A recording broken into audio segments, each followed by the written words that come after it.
E o horror em argila. A coisa mais misericordiosa do mundo, creio, é a incapacidade da mente humana de correlacionar todos os seus conteúdos. Vivemos numa plácida ilha de ignorância em meio a mares negros de infinito, e não fomos destinados a viajar longe. As ciências, cada uma das suas próprias direções, até agora nos fizeram pouco mal, mas algum dia a junção de conhecimentos dissociados abrirá perspectivas tão terríveis da realidade e do nosso pavoroso lugar nela, que ou ficaremos loucos com a revelação, ou fugiremos da mortal luz para a paz e a segurança de uma nova idade das trevas. Os teosofistas insinuaram a assustadora grandeza do ciclo cósmico no qual nosso mundo e a raça humana não são mais do que incidentes transitórios. Eles sugeriram estranhos sobrevoos em noites longínquas e impressionaram-nos com a frágil condição daquilo que conhecemos como civilização. Mas não foi por eles que meu interesse pelo espaço exterior foi despertado. Esse interesse foi despertado pelo falecido professor Angel, cujo súbito fim me impediu de apanhar algumas pistas que seriam mais mortíferas para a humanidade do que tudo que ele possuía em sua coleção de manuscritos e relíquias. Angel era meu tio-avô materno, e desde criança tive muito respeito por ele. Ele tinha uma reputação de grande erudição e fazia parte de muitas sociedades acadêmicas, e me recordo do respeito com o qual era tratado por meus colegas e superiores em todas as ocasiões. A partir da idade de 8 anos, eu, que era órfão, morava com ele em sua antiga mansão da Benefit Street, onde ele mantinha sua vasta biblioteca e conduzia seus estudos.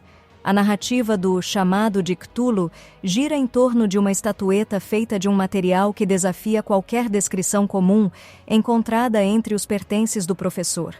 Ela é a representação de uma criatura monstruosa, com corpo de dragão, tentáculos no rosto e asas rudimentares. A descoberta dessa figura desencadeia uma série de investigações que revelam um culto global, adoração de entidades ancestrais e horrores que ultrapassam os limites do tempo e da compreensão humana. Ele faleceu de repente, numa tarde de inverno, em 1926, enquanto saía de um navio de vapor que acabara de chegar de Newport. O coração o traíra, disseram os médicos, e foi tudo o que souberam. Eu não achei, porém, que a morte fosse inteiramente inesperada. Sempre que seus interesses científicos eram intensamente provocados, ele se tornava muito agitado e distraído, e com o tempo eu passara a temer pelo seu estado. Sua experiência com argila fora a culminação de suas ansiedades. A primeira indicação clara de que algo estava perturbando minha paz ocorreu em julho de 1925, quando recebi o chamado telefônico do inspetor Legras. Ele era um oficial da polícia de Nova Orleans e solicitava informações sobre um culto primitivo que havia descoberto nos pântanos ao sul da cidade. Fiquei um tanto cético no início, mas decidi ajudar no que pudesse. Fiquei ainda mais intrigado quando ele mencionou que o professor Angel já havia cooperado com ele em outra ocasião. O assunto do culto fascinou o professor, que passou longos meses estudando o material fornecido por Legras. Era algo que envolvia rituais macabros e cerimônias em lugares remotos, que pareciam remontar a eras anteriores à própria civilização. Mas foi somente quando o professor entrou em posse de uma estranha estatueta de argila que suas preocupações se intensificaram. A escultura grotesca parecia representar uma criatura de forma repulsiva, uma abominação indescritível que transcende as formas biológicas conhecidas. A estatueta, conforme se descobriu, estava associada a um culto misterioso que adorava antigas entidades chamadas os Grandes Antigos. Estas entidades, segundo os rituais, estavam adormecidas, aguardando o momento certo para ressurgirem e reivindicarem o mundo. Um desses seres era chamado Cthulhu, uma divindade ciclópica, de proporções titânicas, cujo nome era sussurrado com medo pelos seguidores do culto. Quando o professor faleceu, recebi seu testamento e suas anotações, incluindo a estatueta e uma série de documentos que descreviam suas investigações. Fiquei obcecado com o que havia encontrado, mas também apavorado pelas implicações. Eu mal podia acreditar no que lia. Um culto que remonta a eras pré-humanas, cujas ramificações se espalhavam pelo globo. Os seguidores do culto acreditavam que os grandes antigos um dia retornariam para trazer caos e destruição à Terra. Segundo, o conto do inspetor Legrasse. Foi nesse ponto que o inspetor Legrasse entra em cena. Ele havia liderado uma expedição policial em 1908 para investigar relatos de desaparecimentos misteriosos e atividades sinistras nos pântanos de Louisiana. O que ele encontrou foi um grupo de indígenas praticando rituais horríveis, envolvendo sacrifícios humanos e adoração a uma entidade chamada Cthulhu. Legrasse e seus homens dispersaram o culto e fizeram várias prisões. Entre os objetos apreendidos estava a estatueta de argila, uma réplica de uma criatura que parecia desafiar qualquer lógica biológica. O inspetor, intrigado, procurou ajuda de acadêmicos para identificar a origem da escultura, o que o levou ao professor Angel. Os rituais descritos pelos cultistas eram perturbadores. Falavam de uma entidade que aguardava nas profundezas do oceano, adormecida, mas que um dia despertaria para reclamar a terra. Os membros do culto, muitos dos quais eram locais, mas alguns eram estrangeiros, falavam uma língua estranha, que nem mesmo os linguistas conseguiam identificar completamente. Havia, no entanto, um conjunto de palavras que se repetia constantemente nas preces: Fanglui, Megluvenaf, Cthulhu, Relie, Wugarnagel, Fetagn. O professor Angel, profundamente interessado pelas evidências trazidas por Legrasse, conduziu uma série de investigações que incluíam consultas com especialistas em línguas e antropólogos. Descobriu que símbolos similares aos da estatueta haviam aparecido em várias partes do mundo, sugerindo a existência de um culto global secreto. Até em civilizações antigas, símbolos e figuras similares àquela estatueta eram encontrados, remontando a tempos tão distantes que desafiavam qualquer cronologia humana conhecida. Além disso, a figura de Cthulhu, como descrita pelos cultistas, parecia representar uma entidade de dimensões absurdamente vastas, algo entre um polvo, um dragão e uma caricatura de figura humana, com uma cabeça de tentáculos e uma forma que evocava tanto terror quanto repulsa. De acordo com as lendas, Cthulhu estava adormecido nas profundezas do oceano em uma cidade perdida chamada Relie, e esperava o momento certo para acordar e reclamar seu domínio sobre a Terra. Enquanto isso, Legrasse relatou que muitos dos cultistas presos pareciam estar em estados de delírio ou insanidade.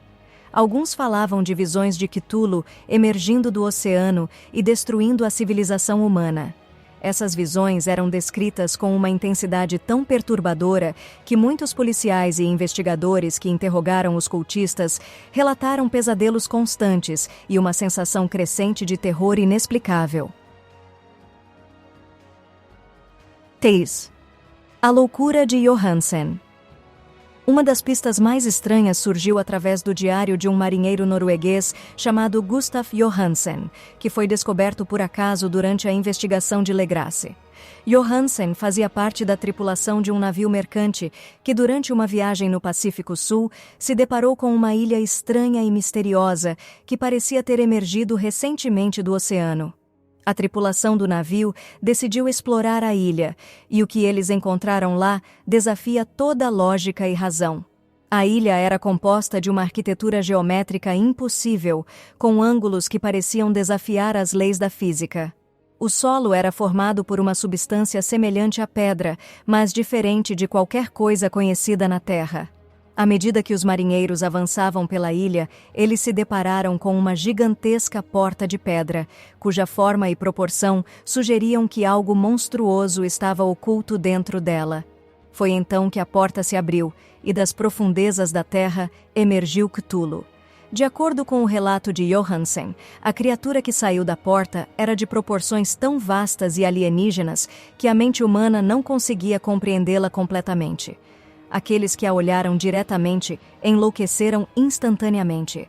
Apenas Johansen e um outro tripulante conseguiram escapar por pura sorte, navegando freneticamente de volta ao mar, enquanto a criatura gigantesca se arrastava pela ilha recém-emergida.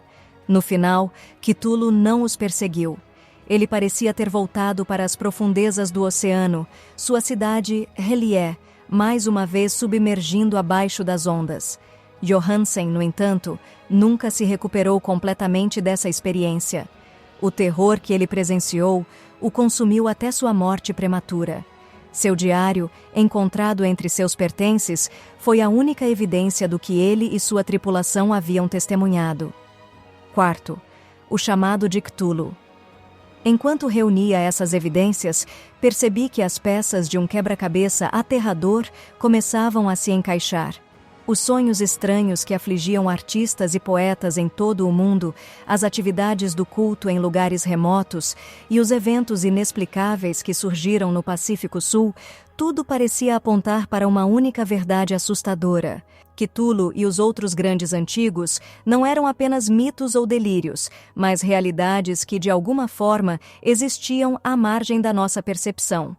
Essas entidades ancestrais existiam muito antes da humanidade e, de acordo com o culto, elas um dia retornariam para retomar o controle da Terra.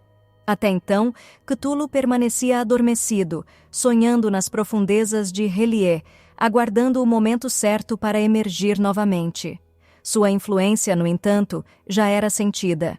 Através de sonhos e visões, ele estendia seus tentáculos mentais sobre os humanos sensíveis, preparando o caminho para seu retorno. À medida que compreendia a magnitude do que descobrira, o medo se apoderou de mim. O próprio fato de ter aprendido sobre Cthulhu e os grandes antigos parecia trazer perigo, como se o simples conhecimento de sua existência pudesse atrair sua atenção. Sabia que não era o primeiro a ter esse medo. Muitos dos que se aventuraram a investigar o culto de Cthulhu terminaram loucos ou mortos, vítimas de uma verdade insuportável. Mas mesmo assim, sentia-me compelido a continuar.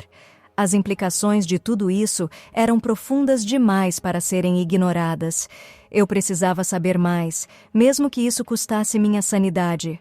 Algo terrível espreitava sob a superfície do mundo, algo que podia, a qualquer momento, despertar e destruir tudo o que conhecemos. E o pior de tudo, eu não sabia se havia algo que pudéssemos fazer para detê-lo. Agora, as lembranças dos estranhos sonhos de fevereiro e março de 1925 começaram a me incomodar cada vez mais. Meu tio havia anotado muitos relatos de tais sonhos entre as pessoas sensíveis, e eu sabia que Legrasse também ouvira histórias semelhantes dos cultistas aprisionados. Nenhum dos sonhos parecia se repetir de forma idêntica, mas a mesma coisa estava em todos eles. Uma enorme entidade indescritível e informe, que os aterrorizados sonhadores viam surgir de alguma escuridão submarina para impor-se em seus pesadelos. O desespero, a loucura e a morte pareciam acompanhá-los onde quer que eles fossem. Foi então que decidi investigar mais profundamente os documentos deixados por Angel, que até então eu não havia analisado detalhadamente. Ao rever suas anotações, percebi que havia outras pistas a serem seguidas. O diário de Johansen tinha revelado a existência de uma expedição que havia visto R'lyeh emergir, e isso me perturbava profundamente. Era evidente que a ilha surgia e afundava de acordo com certos ciclos, possivelmente vinculados aos próprios sonhos dos seres humanos. V. R'lyeh, a cidade submersa. A cidade de R'lyeh, descrita nas anotações de Engel e no diário de Johansen, era algo completamente fora dos limites da experiência humana. As proporções e os ângulos da arquitetura não eram apenas inumanos, mas verdadeiramente alienígenas, uma distorção da geometria que não poderia ser compreendida pela mente humana. As formas que lá existiam desafiavam as leis da física e da lógica. Johansen descrevia o que viu de forma perturbada e confusa. Ele e sua tripulação haviam, por acidente, desembarcado na cidade de R'lyeh durante sua breve imersão, e o que encontraram lá estava além da compreensão. As pedras, os monumentos e até o ar daquela cidade evocavam uma sensação de imensa e antiga malignidade.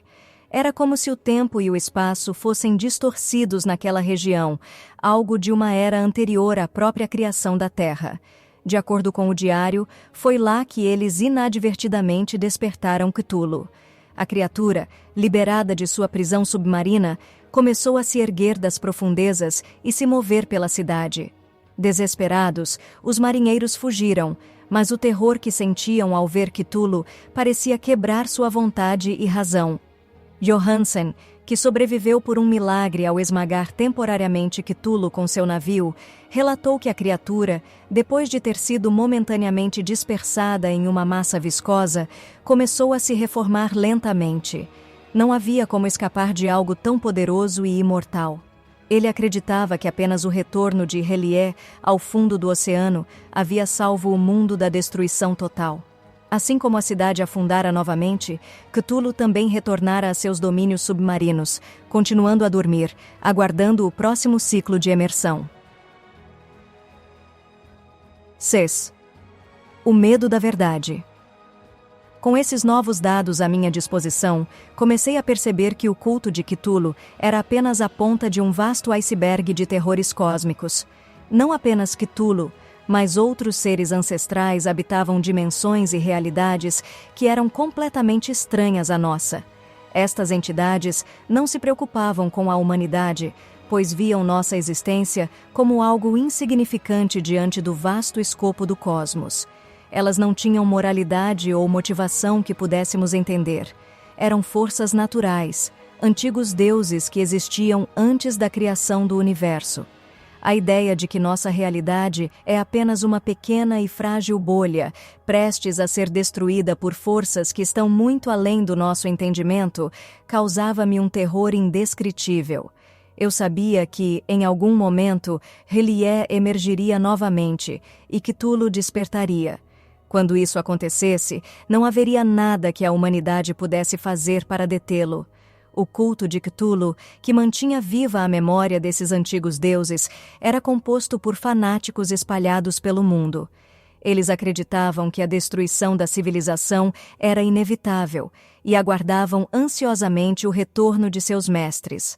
Ao longo dos séculos, eles mantiveram seu culto oculto, praticando rituais em lugares remotos e transmitindo seus segredos de geração em geração.